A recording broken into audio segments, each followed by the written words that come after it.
Hey guys, welcome back to the AVGN Adventures playthrough thing. So you guys picked this level first? Yep. I can't imagine trying to beat, like, the first time I played this game, I mentioned that I did Future Fuckballs last. So I didn't have any of the extra characters while I was going through this game. Like, trying to get through the death block area at the end without the guitar guy is literal hell. So I don't, like, Jesus Christ. I say you haven't played enough NES games. Like, no, everything is possible to beat with just the nerd, but it's certainly a lot harder. I will say this is an easy level to appreciate, even if you're not a fan of specifically the angry video game nerd. Yeah. Because we've got bloody smears, bloody tears. No, you got something there, Lewis, because it's an unlicensed bloody tears, but you can't call it bloody tears, so bloody smears. Yeah, so we got that playing as the music. We've got basic Castlevania layouts going on. We've got the Majora's Mask moon in the background for some reason. Actually, bloody smears makes more and more sense the more I think about it, because the bloody smear is you on the wall because you keep dying. Bloody sweat, not bloody tears. I like that one. Let's go with it. Yeah, this is, I think, the only thing in this game that's specifically ripping off one specific game. Where, like, the only thing that I think comes close is that there's a lot of Doom references in the Hell level, but that's really it. And also, I'm being a dumbass here because I forgot that I have a character that can shoot through walls. Yeah, there we go. I didn't have the guitar guy for Castlevania. I didn't get the guitar guy for a while. Yeah. I didn't get the idea. I didn't know how other characters were unlocked in this game. Yeah. So, like, if there's an AVGN Adventures 3, obviously what we need is a Sonic level called Sylvania Asshole. This was actually a I did a test playthrough for this recording because this is the kind of game where you actually do need to do a test playthrough. Otherwise, I would have died a hell of a lot more. But what's with the bald guy just standing there? That was Brental Floss. Yeah, and he shamelessly uses motherfucker Mike's sprite. So I was trying to show that off. But these two cameos, Brental Floss, and I think this is supposed to be the Black Nerd. These were ones that I found in my test playthrough, so, you know, that was neat, I think. Wait, the Black Nerd, is that the same guy that's in the AVGN movie? I think he is. Yeah, I think he is. Yeah. I think it's the same guy. Because he's sort of like the nerd's sidekick for the entire movie. Is he playing his online persona for the movie, or is he just his own character? I think both. Like, it's one of those. In the context of the movie, both the nerd and the black nerd. If it is the black nerd, I never actually saw this guy before the AVGN movie, so I have no idea what his. Basically, they both make YouTube videos, and the joke when a corporate manager watches both videos, it was the military guy who watched both videos, and he said he really liked the nerd. This other guy, not so much. And I think it was played up for laughs, like the video clip that played for the black nerd was intentionally not as funny, like intentionally try hard and kind of lame. Yeah, okay. I haven't watched much of his videos though, so I'm not gonna like make a judgment on. Yeah, I have no idea how much of that was. Oh.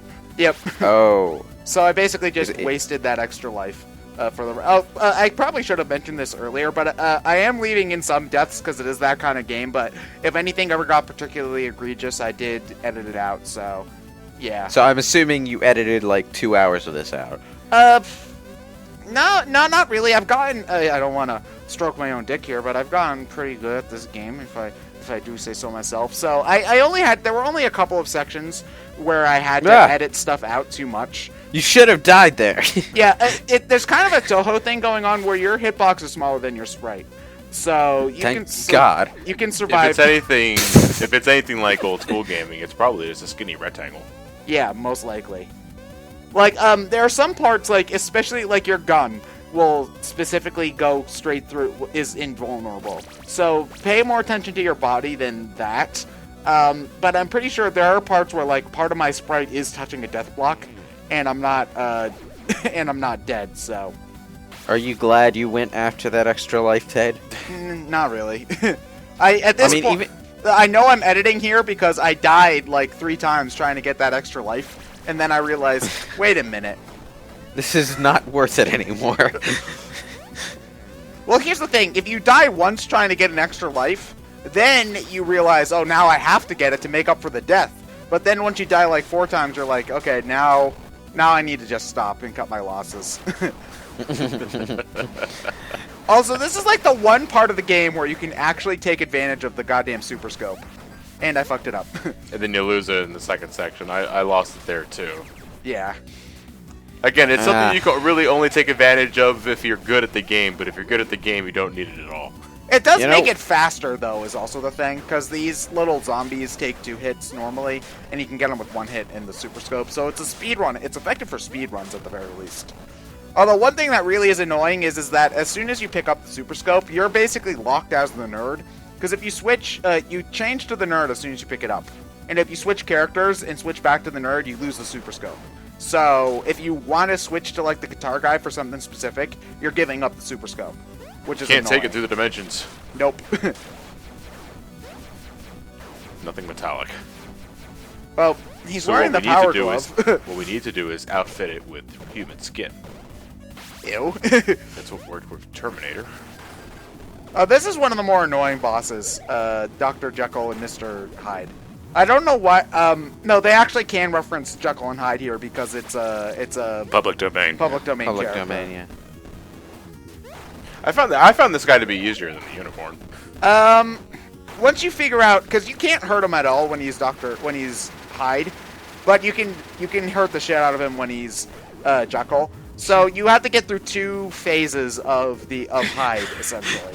Hurt the shit out of him. Very eloquent, Ted. Yeah, I think you could probably get him in 1 cycle if you manage to keep the super scope all the way through that section and through the first phase of the boss fight, though. And through Hyde's Psycho Wave. Psycho. Yeah, I can't believe that thing actually has a name. Like I've seen other people try to play and beat Jekyll and Hyde on the NES, and it sucks. It is terrible. I couldn't get. Have you past even played it? level. Dude, I don't need to play it. I think. I think we know what we're doing for this year's con trip. I think Mike did a live stream playthrough of it where he beat the game. I've been bad with keeping up with the nerd in general, and especially with like James and Mike Mondays and their live streams. I have not been able to catch any of those. So, like, I mean, I'm sure they have because I know that they've streamed like Silver Surfer and other bad games that the nerd specifically has done. So I wouldn't be surprised if they had done it at any point. But yeah. Alright. I love that they say congratulations. Yeah, I think I died like 10 times off screen in that level alone, so. Well, if there's one thing that you can brag about after playing through this game, it's that you beat Dr. Jekyll and Mr. Hyde. You don't have to be specific about which one. Yeah. Well, then again, I can dress Ted up as Mr. Hyde, beat him up, and say that I beat Mr. Hyde. No, that would just be Ted cosplaying. This is literally beating Dr. Jekyll and Mr. Hyde. Yeah, how do I cosplay both characters at the same time? Like, do I do a Two-Face thing where I'm half Dr. Jekyll and half Mr. Hyde? Yeah. Well, that was what they did on the cover of the game, the NES game. Yeah, he's Two-Face. With a top hat. Oh yeah, I should Maybe mention. pull League of Extraordinary Gentlemen and just make him Hulk. Yeah, you can do that. I was just thinking about the movie a few days ago, too. I've never seen the League of Extraordinary Gentlemen. That's the one where they have like all those faux British superheroes, right? Like. Yeah, it was But Sean Connery. It was basically Sean Connery and the Justice League if the Justice League were made up of old classical literature characters that were taken hideously out of context. Yeah, it was like not James Bond. And for some reason, Sean Connery's there. just For as some Sean reason, Connery. Dorian Gray is there. When the fuck did Dorian Gray ever have any kind of superpower? No, he was effectively he was ageless in the book. Like Yeah. But that didn't give him superpowers. Yeah, but he was just a guy with a very pretty face. Like he doesn't do anything except be an asshole. no, he was no, it was like, oh god, I had to read that for one of my English classes last semester. He's an asshole. He drives a girl to suicide, and But then he he was tries to stab his corrupted own by the portrait other and kills asshole. himself. He was corrupted. Yeah, but the other asshole, you know who the other asshole is? This guy who just sits there spouting vaguely atheistic quotes. Yeah. Who like for the first half of the book seems like he's the author's like profound Avatar? guy. Yeah, he sounds like he's spouting stuff that the author himself believes, because he sounds really wise and profound inside the context of the book. But the further into the book you get, the more bullshit the guy obviously becomes. Like he has he's that guy who thinks he knows what he's talking about, feels like he knows what he's talking about, but doesn't really have enough actual experience with what he's talking about to do more than talk about it. Yeah, you know what? I didn't actually read the book for my class. I Spark Notes it because it was the second half of the semester and I was done giving a shit. So well, you should read Dorian Gray at some point. It's short enough that it won't take up too much of your time, and good enough that it's worth reading. You know. Yeah, I probably I felt bad about skipping books for that class because I liked the professor a lot and I had a lot of fun in class.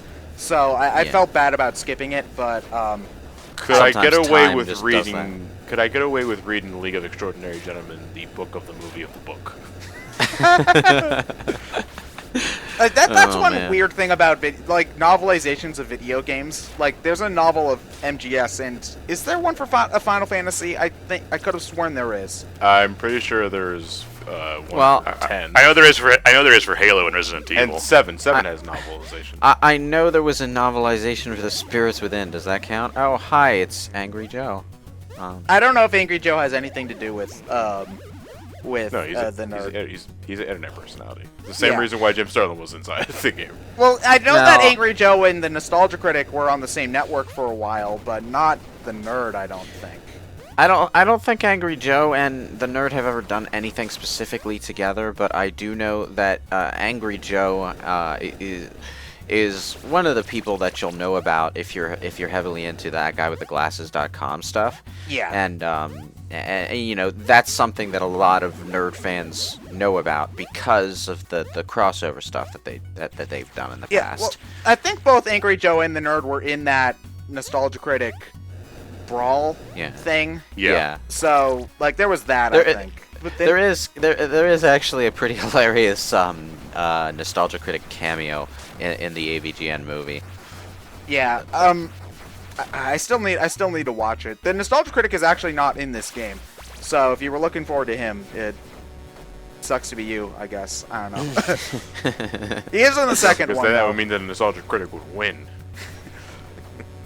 No, he is in the second one though. He has actually a very prominent role in the second game. I don't think the nerd. James works fast. It's the cassette. They're out in stores before the movie's even finished. Oh, direct to VHS. I don't know what James Rolfe has been up to lately. I know that he had a daughter, so that has been slowing down video production. But I don't think he's gonna do another angry video game nerd movie.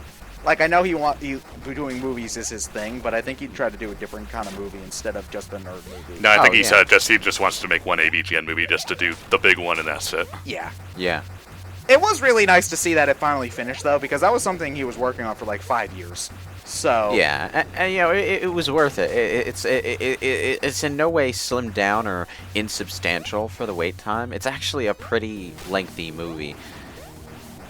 Oh, this boss gives me shit every time I try it, because like you'd think it wouldn't be that hard because just shoot them when they come together, but their pattern is deceptively hard, and you're also dealing with ice physics the entire time. So this is I always stay in the center and shoot up.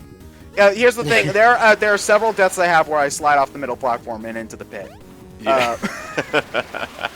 I think I tried Yeah, to cut. you can just cut them you can out, just though. stay there. You can just stay there, hold up, and keep shooting, and then just jump when they're about to swing above below you. Yeah, but then I always get afraid that I'm gonna jump into one of the other ones. Well, that's just the risk you take.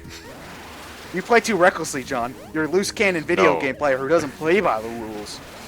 Have you seen him play the X Series, Ted? Yeah, like maybe that's why you didn't like it so much. You play too recklessly, John. You're not playing the game right. I'm telling you, if you're not living dangerously, you're not living at all. Yeah, I am. That was so You're close. not living at all. You fell so short. Nope. Nope, and you can tell due to the music cut that I probably cut out like 10 more deaths in between that and the other one. I like the boss music. Even it's like just a remix of the AVGN theme. That last death quote made no sense. A brain's twat? They're What? randomly generated. There's like I'd rather verb a noun than verb this adjectiving game anymore. Oh, okay. So the game is playing Mad Libs with itself. Basically, yeah. So, like, I mean, some of the times, like, you'll get one that actually sounds like it could come out of the nerd's mouth. The But nerd's ass. Yeah, but then, but then you'll get one of those that like has the Crash Bandicoot reference, the Sonic reference, and the Mario reference all in one quote, and it's like, yeah, you can tell that these were randomly generated now. Charles Dickens sucks. Seriously though, Charles Moby Dickens sucks. Moby Dickwad. No, I like that's Charles Herman. Dickens. That's Herman Melville, John. Worst literature fan ever. 0 out of 10. Would No, not. Herman Melville is Moby Dick. Oh, This is Moby Dickwad. that would be a boss in an AVGN game, though. Moby Dick Watt.